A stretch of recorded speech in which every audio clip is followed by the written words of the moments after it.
Welcome, my friends, to this week podcast. And this is quite an unusual one for me because I am joined today by a guest who personally I've never actually met before, but I'm really inspired to hear her story. So I have Tina joining me today.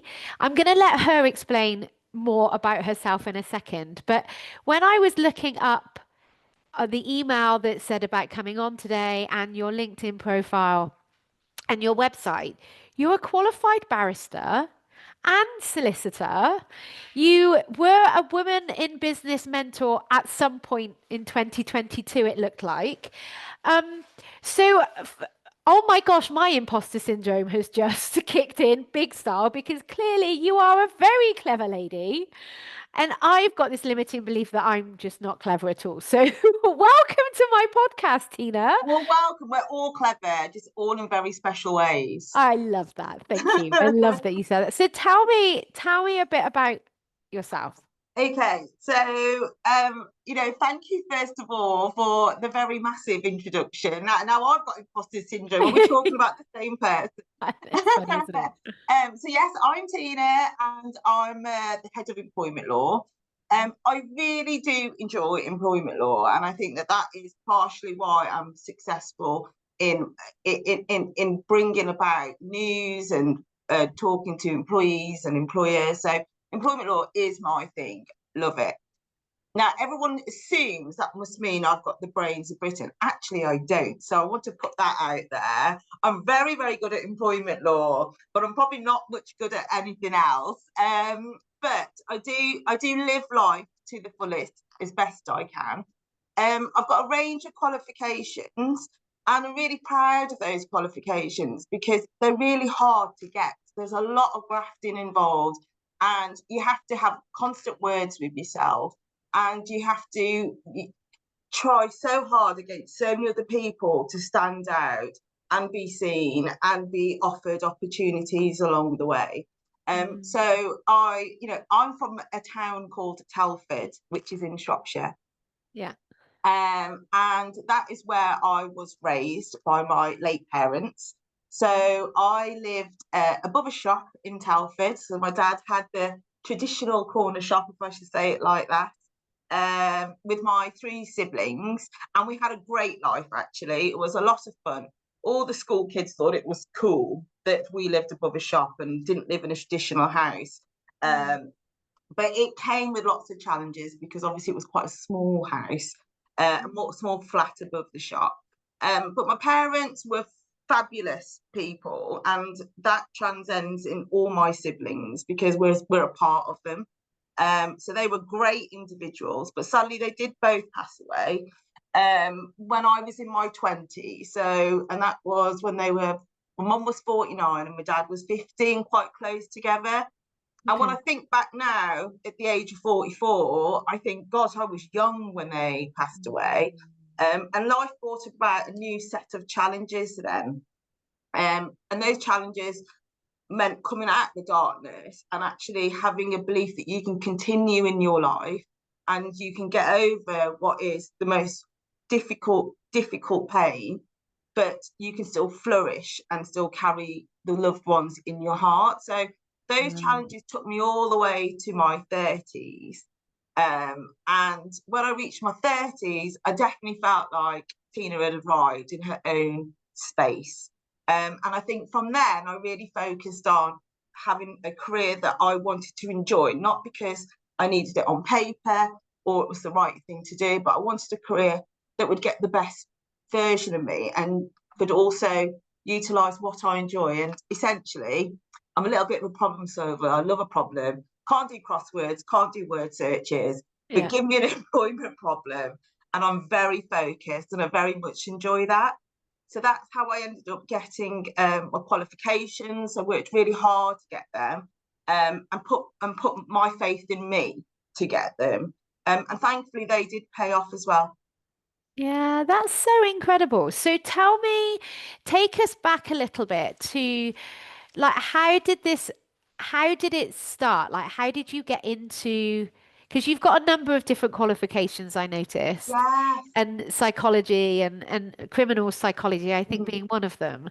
So Tell me a little bit about that kind of journey, how you got started, Mhm. and then how you enabled yourself to keep going and going then into the employment world. You said, Yeah, I think in the blurb it said that you struggled initially to even yeah, be accepted in the law in the law world. So yeah. tell us more about that story. Yeah, I mean, for sure, I had to be a very strong character, but even as a strong character, I had very many occasions along my journey where I wanted to throw in the towel or give up, and I was deeply upset by some of the behaviours as I now look back and see them that were actually putting me off from becoming who I am today. So obviously, as I said, I had my schooling in Telford, and then I went to university and studied law with psychology. And I picked that because I'm just interested in people. Mm. But also, my mum, my late mum, she had schizophrenia, and she had that throughout my childhood. So I would often see my mum's patterns, if I can put it that way. And it would sometimes make me think, well, it's got a label, but why does she feel that way, or why does her mind go a particular direction sometimes? Because it never stopped her loving her children and of course her husband, but it did change her, and she would go through these changes throughout my childhood. And it was only until I started going to school that I realised that actually those behaviours are quite they're not spoken about, and they're not what all the other parents had, because I sort of started to realise, oh, my mum's a little bit different. Mm. Um, but I loved her for it. I loved her quirkiness.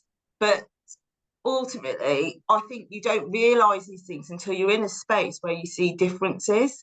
And that's where I started to notice that things were different at home for me. And my parents, they did struggle a lot. I think they struggled with life in general, because it's tough. It was tough to come from India. It was tough to run a shop and compete against the big companies. And a lot of the time, my dad was caring for my mum as well. But I enjoyed working in the shop. So very often my dad would say, do you want to serve this customer? And I was like, yes, yes. And we'd take it in turns to serve customers. Or do you want to come to the cash and carry, which was far more exciting than going to your local supermarket. So Yeah. what I realised is I really like people. And my dad was great at being able to adapt to a customer. So he used to know what every football team that his customers supported, and he was able to have a positive conversation with every customer because they all thought he supported their team, but little did they know he supported pretty much every team depending on the customer that came through the door. Yeah. But my dad, when I think about him, and even if I shut my eyes and think about him, he is instrumental in the voice that I am today, because he taught me to speak and to adapt and to not be shy. And I think that's one of the other reasons that I wanted a job which would allow me to utilize speaking skills and not always sit behind a computer and not be able to passionately advance some information that I want to. So I didn't just do law, I did law with psychology, because I liked both subjects essentially. I thought, let me have a go at both of them. And I did well at university, got my degree, but I still wasn't quite clear where I was going with law and psychology. So then I decided to do a Master of Science in Clinical Criminology, and that is eye-opening. So it was a year-long course, and I learned about stuff which I had no clue happened in the real world at all. So that showed a bit of my naivety. Yeah. And a lot of it was a criminal focus and behaviours of terrible criminals and what they do from a sexual perspective. So that was quite alarming to learn a lot about that. And then but the course was very much again about how people behave and sometimes why they behave, because there isn't always an answer as to why someone does what they do. and it was interesting to learn about those sort of behaviours and why things happen, or what they are, and the criminal nature of stuff. And so after that, I thought, oh, I know, I should be on my feet. I need to go and be a barrister. So that's the path I decided. So off I went and did the bar vocational course, which is the course that it's a bit like what solicitors do a pre-course and barristers do a pre-course. So that was the course to be a barrister. And at the same time, I did an advanced legal practice master's, so another master's at the same time, which was really good as well. So I got to focus on something by way of a dissertation. So I'd spent a year doing that as well. But sadly, I didn't get a pupillage, which is the stage that you needed to have to become a barrister, and that's because there was problems at home. And I think that's real life, isn't it? There is no straight path to anything that happens. I mean, my parents had passed away. It didn't seem possible for me to be able to be a barrister. Okay. So what I actually did from that point is focus on working in a law firm, and that's where I started as a receptionist in a law firm, to actually get what does it actually feel like to work in a law firm. And I did work in a small law firm, and then I actually went on to dual qualify as a solicitor. Mm. And I fell into employment law because I was at that stage. I'll be a paralegal in any department because I just wanted to be a paralegal, because that felt like the right move. I needed to get my experience. So I did have a go at different areas of law, but then when I got into employment law, I was like, oh, this is the one. This is the one that I really like, because it gave me everything that I enjoy doing, which is analysing a problem, finding a solution, and talking to people. Mm. Yeah, that's so incredible. And coming from someone who failed some of her GCSEs and has a couple of MVQs, the list of your qualifications is quite outstanding to me. So, can I just rewind Yeah. slightly? When you said you were doing, you did, I forget me, I've forgotten, I didn't write down what the actual course was, but when you were doing your, I think it was the law, the criminology, Oh, and yes. the psychology, just in t spaces of time frame, was that after your parents had passed or whilst your parents were passed? Like, what was it about your home environment that you think was detrimental to then going and getting a placement for a barrister from a bar? Because my dad had my mum needed support, and because my dad was always at home with my mum, I couldn't be in a different city. I needed to be in Telford. And actually, I wanted to be in Telford with my mum. I didn't want my mum to be on her own, because they were very traditional, that they'd always been together since their arranged marriage. That's how they grew up. That in their marriage, it was it was quite the norm. Like, nowadays, partners work separately in different locations. They have different working patterns, and you come together in the evening, for example. But the my mum and dad were together all the time. So when my dad passed away, my mum's heart was broken. It was broken, and I could see it in her face.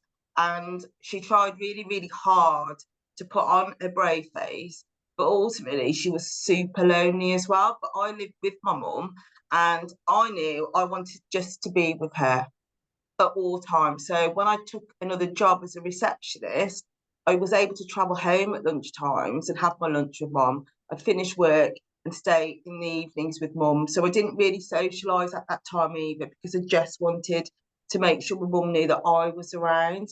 And unfortunately, she did pass away. And there is a medical reason, of course there is, but I think I've come to terms with the fact that she died of a broken heart. Mm.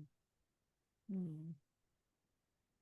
And can I ask, and please say if you don't want to go to this area, but I know for me, I'm going on a much more spiritual journey at the Mm, moment and opening up myself to life on the other side or whatever one believes in. And we all have different beliefs, don't we? But when you look back, because clearly your mum and dad had a huge impact in who you are. And I think what's so beautiful, Tina, about your story is how not only did they say it, they lived it. Because I think, in my experience, my mum said some incredible things to me. You can always, like, if you could do whatever you put your mind to. Yeah. But I never had that evidence. I never saw her necessarily doing that. But it Yeah. sounds like your parents were slightly different in the sense that they would say it and you would see them doing it because, like you say, your dad knew everybody else's football teams and he Yeah. taught you how to interact. So, Yeah. from a spiritual, religious, Mm. whatever, however you want to put it, terminology, how have you dealt with that passing in that like it was a broken heart. Like how has that experience been for you?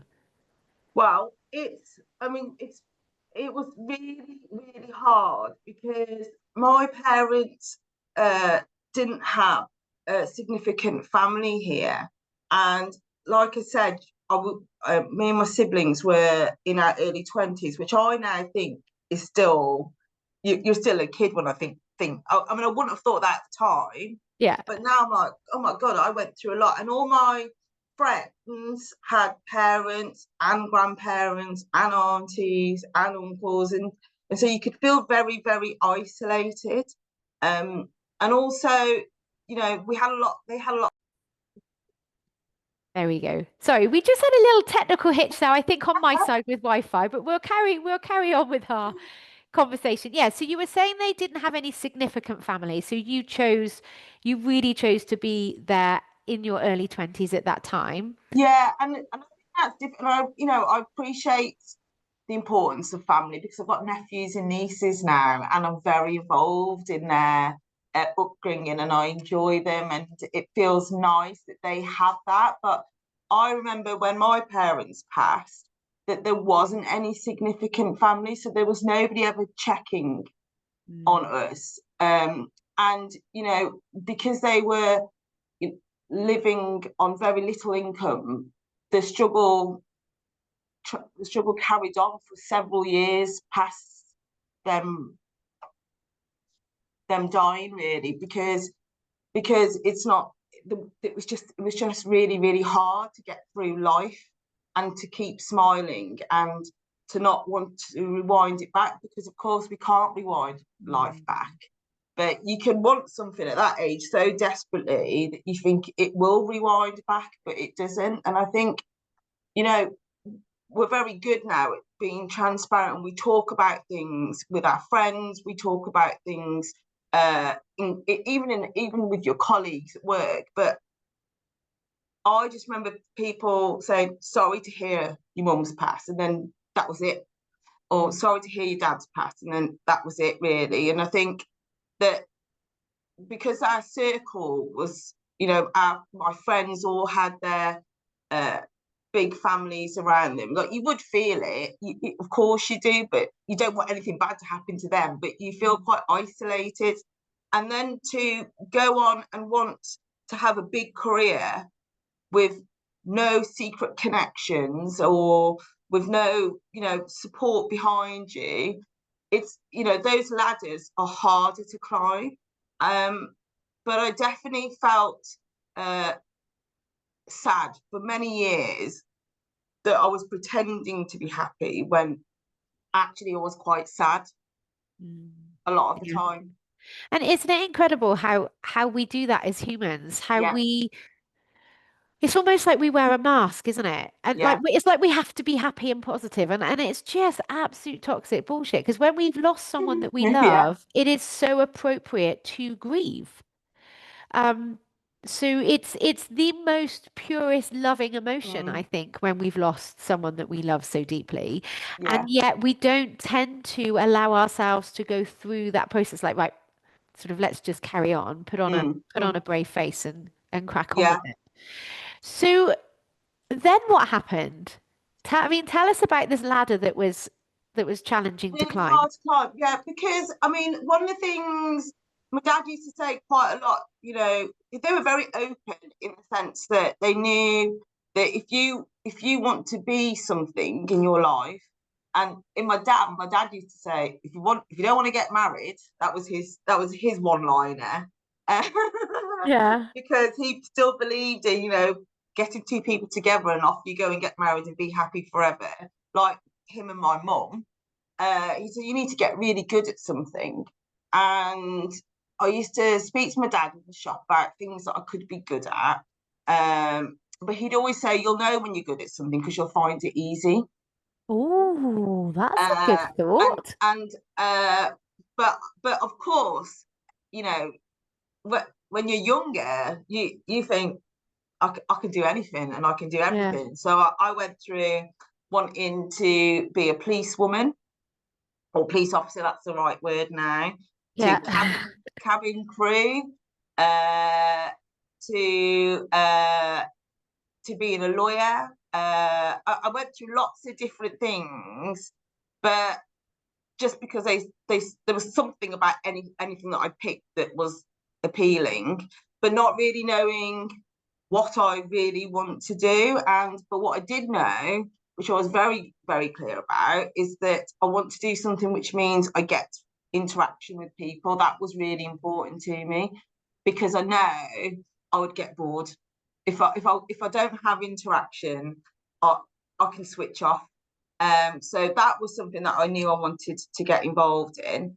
And once I'd started law as an A level first, I was like, oh, I quite like this. That's the first time I'd tried any sort of law in terms of learning. I thought to myself, oh, I quite like this actually. And then when I did, that's why I decided to pick it at university. And I thought, oh, I quite like this as well. I quite like it at degree level. And I think my schooling was very average for me, because I don't like having to learn lots of different subjects. So I wasn't that student that could excel in every single subject. I was average. But what I found in my education is that as soon as every time the subject got narrower, I got better. Oh, interesting. Yeah. So I was better at college because I had 3 subjects to learn, and then I was better at university because I had 2 or 1 subject to learn, and then I'm good at employment law because that's the only subject I know now. Yeah. So I found that actually I got good at something or got better as soon as the subject started dropping off, and I had to focus on one thing, or lesser Mm. things. Yeah.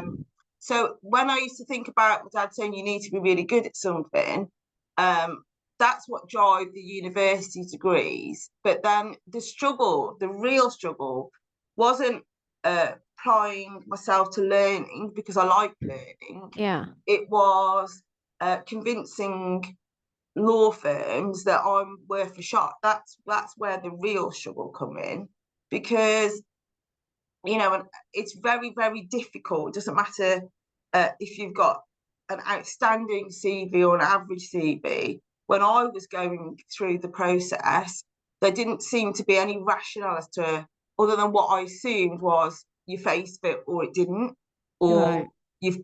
you're here for an interview because we know someone, or you've been to a particular school, or you've had a particular education.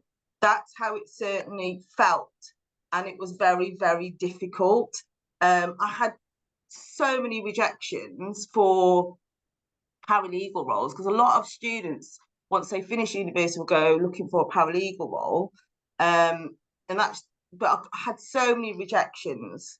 And I'd look at my CV, and there was never anyone to sense check what I was putting, because I didn't have anyone that could do that with me. So I didn't have any mentor support or coaching support. So I couldn't see why my CV wasn't getting me anywhere. Mm. But when I applied to be a receptionist at the law firm, suddenly that seemed to land. And I thought, Oh, well, interesting. okay, fine. But I remember, meeting other trainees, Yeah. uh, and thinking, oh, I've actually got the same, if not more, qualifications, and Mm. meeting other people. And you do feel sometimes you just feel, I don't know how to describe the word, like, what's wrong with me? So, Mm. because your natural instinct is to look at someone, but I can do that. And then you start looking for what made you different, or what must have been the difference. Even if you're wrong, you just naturally start looking for it. Mm. So after I became receptionist, which actually was great fun, because I got to read the post every day, uh, that came through, and delegate it to solicitors and answer the phone. So in one way, I was in my element, because I was on the phone chatting away, directing calls and all the sorts. But I had to move up. I just couldn't stay as a receptionist, and then I went on to be a paralegal, which I was so happy about. I thought, oh wow, finally made it. I'm now a paralegal, and you feel like you have some say on a file, or you get to have an opinion when you're a paralegal, and you get to read something that's quite juicy as a paralegal. So I was more than happy in that one. Mm. And then when I Oh, joined, sorry, can I just check? Was that for the same company that you were a uh, receptionist, or was it a different company? a different company, yeah. Oh, So I moved on okay. to a different company. And then when I became a solicitor, uh, I was absolutely chuffed with myself. I thought, this is great. And that's when I really got into employment law. But a lot of people that went to uni with me, not qualified, but they got their jobs way before me. So I was late in comparison, Okay. because for some reason they were getting the jobs straight in as paralegal, or uh, uh, they seem to have settled quickly in a role, whereas I definitely had to go through or a lot of rejections. Mm.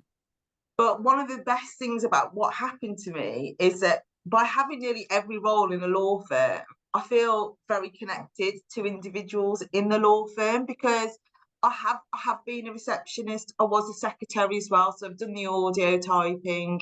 I was a paralegal, and then I went through the different stages of promotion as a solicitor, and that makes me a really approachable person, I think, because I see, even in the law firm that I work now, that I often get um, more junior level staff wanting support, or they feel more able to speak to me. But I think that's great, because actually I didn't come in uh, without having some real life experience of what it is like to rely on the people that you need to do your job. Mm. Yeah. It's so interesting, isn't it? How when we look back, and I'm sure it maybe didn't feel like this at the time, but when we look back at our journey, how it all happened for us Yeah, rather than against us, and how actually going through all those different levels, um, that is what makes you so good at your job today. And that's what builds our resilience, isn't it? yes, Like the amount of people that I coach through fear of rejection, and myself, like rejection is one of those primal fears that we have as humans, because it separates us from the pack if we're rejected.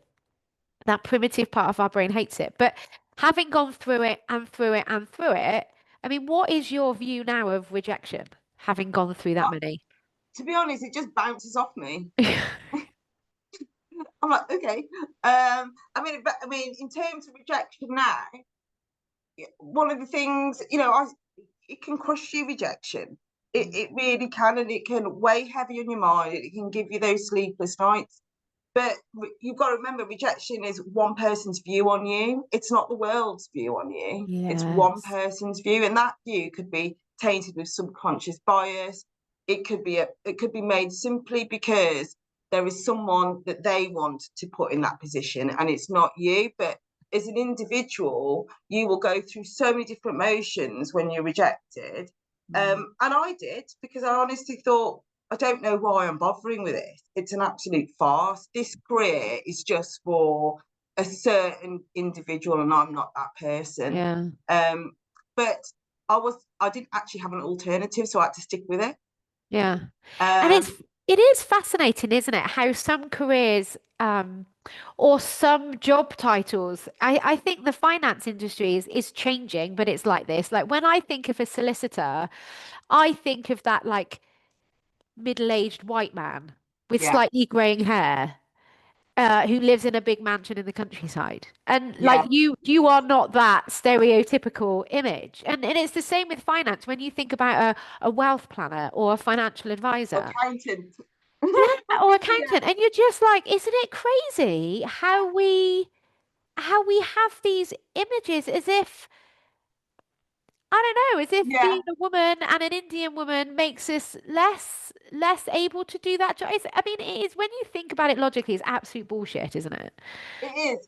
But it is, but it's also, do you know what the reason it still bothers people so much, and I came over my hurdles, but I still face them, but Yeah. I came over a lot of hurdles is because, and this is not limited to law firms, but tokenism exists, unfortunately, Mm.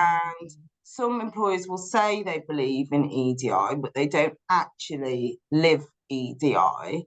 And certain people will be recruited because or appointed because they are meeting certain requirements that others think is the right ones, which are not Interesting. necessarily fair.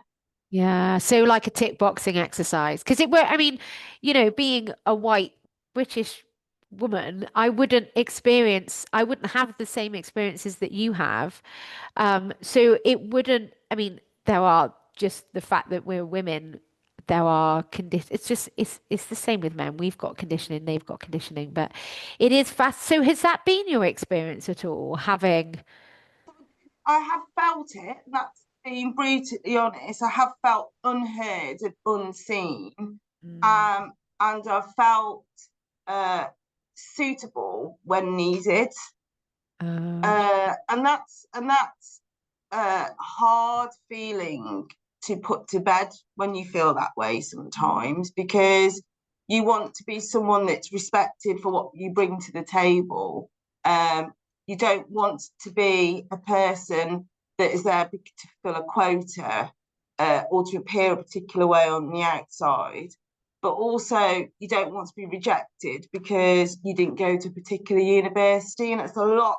It's a lot to yeah. balance, and and I'm not saying that this happens everywhere, but I'm No. certainly also not saying it doesn't happen Yeah. because Yeah. it does. It does Yeah. happen. And if you're one of those people that feel it or have experienced it, it's it's hard to lift yourself up. Yeah. And then we've got this other problem where we're not having diverse workforces Mm. because and I've done some work with women's leadership groups on this that women won't put themselves forward for certain roles because they've already decided they won't get it because they might want to work part-time, for example, or they won't be able to work additional hours, or they're just not good enough because they haven't had as much experience because they've been on mat leave, for example. So, Mm. you know, so the barrier never gets broken because Yeah. it's constantly being uh, I think there's definitely people that want change and it doesn't happen. And then there's lots of individuals that want to do something and don't do it. Yeah. It's really interesting. So what I get my clients to do is a challenge of the day. And I've been doing this with myself recently about asking for what I want.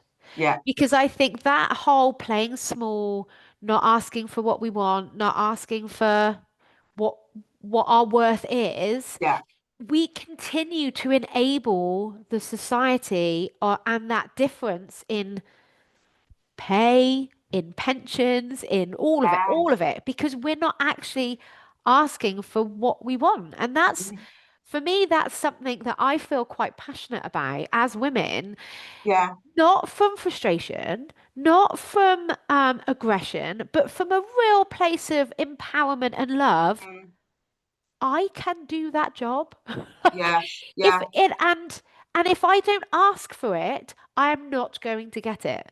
And so like being willing to put your hand up and go, this is what I think. Being willing to put your hand up and go, hang on, this is my opinion, or being willing to actually ask for what we want is, I think, what's going to help continue the change. yeah. I agree with you there. And also, there's we've got to learn to overcome the fear of retaliation or the fear of rejection, because you're fearing something that hasn't actually happened, and you're Yeah. using that as a barrier to put yourself forward. And I also think that we can get caught up in, if I work here, then this is where I'm going to work now until it's time to retire and collect my pension. Um, and you can get caught up in that thought process. But actually, there's a world of opportunities out there, and there's so much flexibility that employers are now open to, as opposed to previously you'd only get it if you come back off mat leave, for example. So now, and there's so much new legislation, which I won't bore you with because it will bore you, but there's so much legislation out there to empower employees as well, that Yeah. we're just not using it. We're Yeah. just not using it. And I think they you've got to be realistic. There are some vile employers out there. And I wouldn't be an employment lawyer if everyone behaved. Yeah. That's the Yeah. truth of the You have a matter. job for a reason. Yes, absolutely. But there are also so many employers out there that are fabulous, that offer flexibility, that have great benefits, that want an inclusive environment, that want everyone to have an opportunity. And those employers sometimes get forgotten Yeah. because we're stuck in a role, or we're stuck with an organisation which doesn't have those qualities. Yeah. Yeah. Yeah. That's so true. So I'm curious, although maybe the oh, I've forgotten what the word was. That's my perimenopausal brain kicking in. Maybe we could do another episode all about the opportunities that are out there now that we just don't know about from a legal Yeah, perspective. I'd What was love the to. what I'd I love can't to. remember. Yeah, but just coming back to because I'm mind and emotional management expert, building that emotional resilience and Mm. really starting to look at your thoughts, how those thoughts make you feel, and then the behavior that you take off the back of that emotion. So, Tina, what the kind of sense that I'm getting from you is you clearly, whether you know this or not, I think you probably do, but whether you believe it or not, you're clearly a very bold, passionate woman who hasn't let her kind of limiting beliefs hold you back. And I'm curious as to what you've been saying to yourself throughout the rejections, throughout the process of going for the paralegal and then the solicitor and the obstacles that you've had to overcome. What has enabled you to continue moving through that journey? Because a lot of people would have stopped. Yeah, truthfully, I had little options open to me, Okay. because my parents had passed away, and life was a struggle, and I had a crossroads. It could continue to be struggling, or I do as my dad says and get good at something. And by getting good at something, I've now got a better life. Right. Okay. But people, uh, people have been rude. They've been offensive. They've created an intimidating environment at times.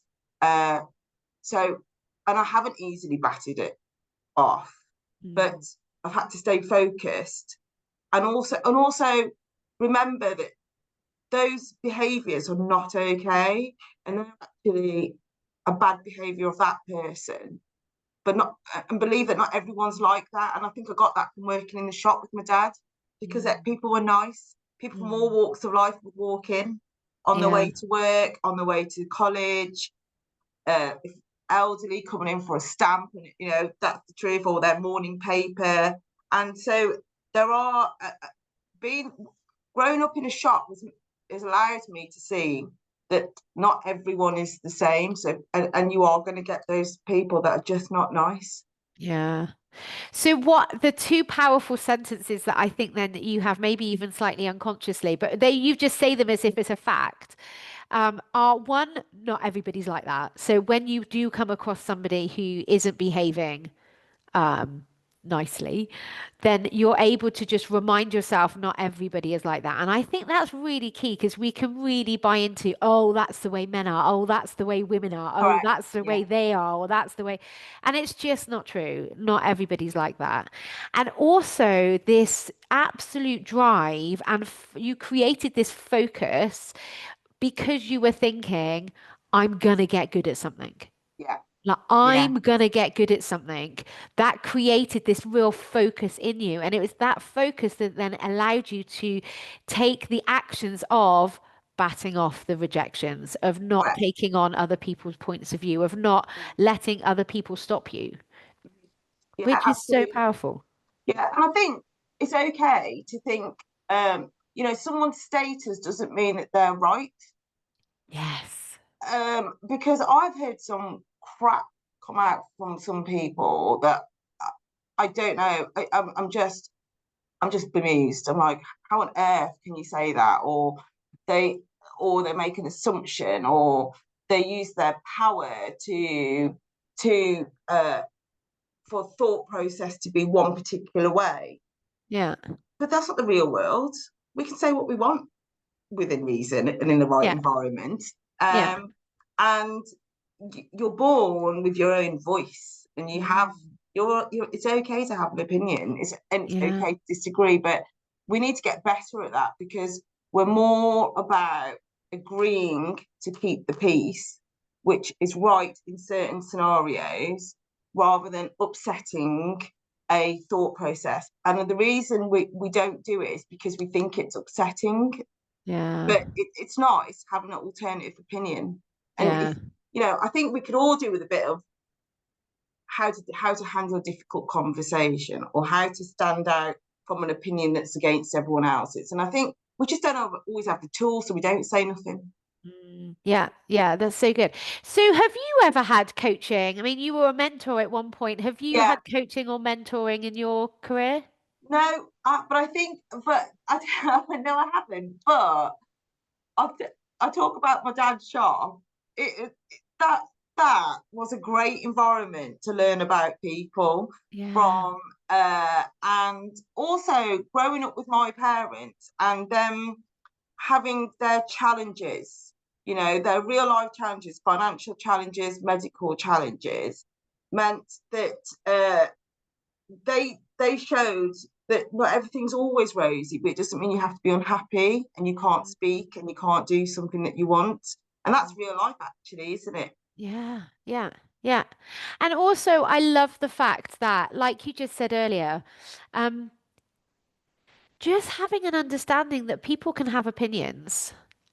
And the opinions aren't right and opinions aren't wrong. And that means that you are okay to have an opinion as well. Yeah. And having that courage. But it sounds like it's especially the environment in the shop just sounds like it was the most brilliant life lessons. Yeah. It's Yeah. incredible. Because, when do you get that as a young child growing up? You don't, Yeah. because you have your environment at nursery or preschool with your family, with your playgroup friends, and then you go through your schools and you have your friendships from schools and or your parents, friends, children's, for example. So when you're growing up, are you seeing different people come through the door, Mm. whether they're stopping for a long conversation or they're hi bye, I just want to get my paper and go. But when do you see those different people? So I was very lucky to have had that experience. Yeah. Yeah, that's it. And use that experience. Yeah, I'm not always, I'm not sure that I buy into luck anymore. I think it's more taking what you've learned and using it in your life, yeah, that you yeah, created your opportunities. I mean, there were things you maybe wouldn't have chosen. I'm not saying that, but um, you've took a lot of people would have just crumbled when their parents died in the early 20s, but you didn't do that. You took the opportunity to keep moving forward and create that drive and create that focus to get where you are today. So yeah. I'm celebrating you. I Oh, think it's thank you. incredible. But So good. I'm a very, as you said, I'm quite bold, and I love a good giggle. But actually, I like my own company, and I think that's really important to where I am today. So Yeah. I'm quite happy on my own, in Mm. my own company. But also, if I don't want to challenge something today because I'm not ready for it, or I just don't want to, I won't. Yeah, I'm comfortable saying I'll pick this up tomorrow, or I will go brilliant. and speak to you next week about that, or Yeah. because the trick is controlling how you want to play your day out. Yes. Yes. Exactly. We can't control other people, but you can always control you. Yes, absolutely. Yeah, I love that so much. So is there anything that we haven't spoke about that you want to touch on? But the thing is, I can talk all day long. So, I mean, I've enjoyed our chat, and it's been absolutely lovely just say it out loud. Oh, and to remember all these things happened. Yeah. Yeah. Um, Yeah. so It's incredible. yeah, thank you so much, Nikki. You are very welcome. And once I stop recording, let's have a chat about what the next podcast would be like, because I think that would be really lovely to have some maybe hints and tips for working mums and working women Yeah, that we maybe don't know about. Would be really fascinating. I would love to be able to share some of my experience. Not, I'm not a working mum. I am a working auntie, Yeah. though. But Yeah. I have lots of knowledge about working mums. Some of Yeah. them positive, some of them negative, because they don't know what to do. So Yeah. I'd like to be able to say what you can and can't do, and don't be afraid to Yeah. say this or do this on maternity leave, Yeah. or what protections are out there. Yeah. That would be brilliant. I'll stop recording and we'll talk about that off the recording. But Okay. thank you so, so much for coming and speaking to me today. I'll put Tina's contacts in the show notes so that if you want to follow her on LinkedIn, check out her the website and the business she works in. And obviously, if you need any employment law advice, it sounds like you might be the person to go to. Thank That's incredible. you. But yeah, It's thank you so much for your time. been great. Thank you. Bye.